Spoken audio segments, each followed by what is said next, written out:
I have been checking the Hi Korea website every day this week about my application, and finally today it's been accepted, which means I can stay in South Korea for another year. Oh, and it was kind of stressful. There's a few problems I had. I'll get into that later, but at the start I want to talk about when I initially applied for a H1 working holiday visa in London, because that was super confusing. The website said one thing, and then when I called them to ask about little details, they told me something else. So I'm going to go through the 8 things on the website and tell you exactly what you need to apply for a H1 working holiday visa. And to make the day even better, the weather is glorious. Woo! Let's go. Get out of here. Let's go get some beer. Yeah, boy! The first thing you're going to need is a valid passport with at least 6 months left on it when you enter Korea. And there's only 20 countries that can apply for the H1 working holiday visa, so check in the description to make sure your country is one of those 20. You're also going to need 2 passport photos to add to your application form when you hand it in at the embassy. Next, you're going to need to download the application form and fill it in. There'll be a link in the description to download it. It's pretty straightforward to do, but if you have any questions, leave a comment below and I'll help you out with it. Okay, number 3, this was the most confusing for me because it says you need to have a return flight itinerary printed and you're advised not to purchase a ticket. And my plan at the end of my visa was to fly to Japan and then come back into Korea on a 3-month tourist visa. So I called the embassy and I asked, is it okay to fly to Japan or do I need to fly back to England? And they said you need to buy a ticket back to your home country before you apply for the visa. But I said to them, on the website it says don't buy the ticket, but when I called them they said do buy a ticket. So I called them again. I actually called them maybe 3 or 4 times asking them the same question. I spoke to different people and they all said you need to buy the ticket back to your home country before you apply for the visa. I don't want to do that. So I printed off 3 travel itineraries from Skyscanner. One was a flight back to England, one was a flight to Japan, and one was a flight to Vietnam. And then when I got to the embassy with these 3 itineraries, if they weren't sufficient, my plan was to buy a ticket to England on the spot and just cancel it at a later date.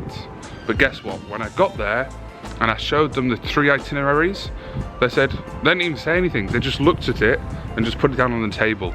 And that was that. Basically, number 3 is you do not need a ticket back to your home country. Just go on Skyscanner, find a ticket leaving the country and print that off. I'd politely like to take a pause from these 8 steps of how to get a visa to tell you about my channel. I upload videos every Tuesdays, Wednesdays and Thursdays at 9 PM London time, and I'm just showing you what it's like to live in South Korea. So if you're not already, please click the subscribe button, and if you're enjoying this video, please click the like button. Now back to step number 4. You need to get a bank statement printed and it should show the last 3 months and you should have at least £1,500 in your account. You can't print a mini statement, it can't be an online statement, and it can't be more than 2 weeks old. So 1 week before I went to the embassy, I went to my bank and I had a 3-month bank statement printed off. And you should get it photocopied. Activity plan, there's going to be the form below to fill out. And this is just what you're hoping to do whilst you're in South Korea. When I first got here in October, I cycled from Seoul to Busan down the Han River. It was 600 kilometers and it took 11 days. And it was a great experience. And then I also wrote other things like hike Bukhansan, go and drink makgeolli and eat gamjasang, and just write down what you expect to do. If you're looking for ideas of things to do in Korea, check out some of the other videos I've uploaded to my channel of what it's like to live in Korea. Number 6 is a criminal background check. It costs about £30, but you need to remember, once you get this from the government, you need to get it apostilled, which means you take it to a solicitor and they stamp it or sign it to say that it's real. Next, you'll need a medical certificate, so if you just go to your doctors and they'll sign a document to say that you're fit and healthy. Also, you need to have at least 1 year travel insurance when you go to the country. You can just buy any insurance, just go online, get yourself insured, print the documents and take a photocopy of the insurance when you go to the embassy. And the last thing you'll need when you go to the embassy is to pay the visa fee.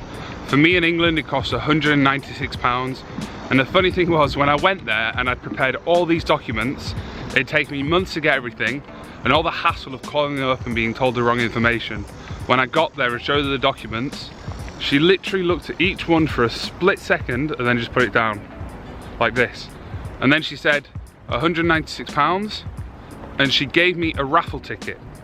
A little pink raffle ticket with 3 numbers on. She said, come back in a week. And that was it. I waited a week. I went back on the Friday to the embassy, collected my passport with my new visa in, and then on the Monday flew to South Korea. If you're applying for the visa and you have any questions or queries, let me know in the comment section below. I'll be happy to help. My visa's been extended for another year, and I'll go into that in another video. It was a bit of a pain in the arse, so make sure you subscribed and turn on that bell.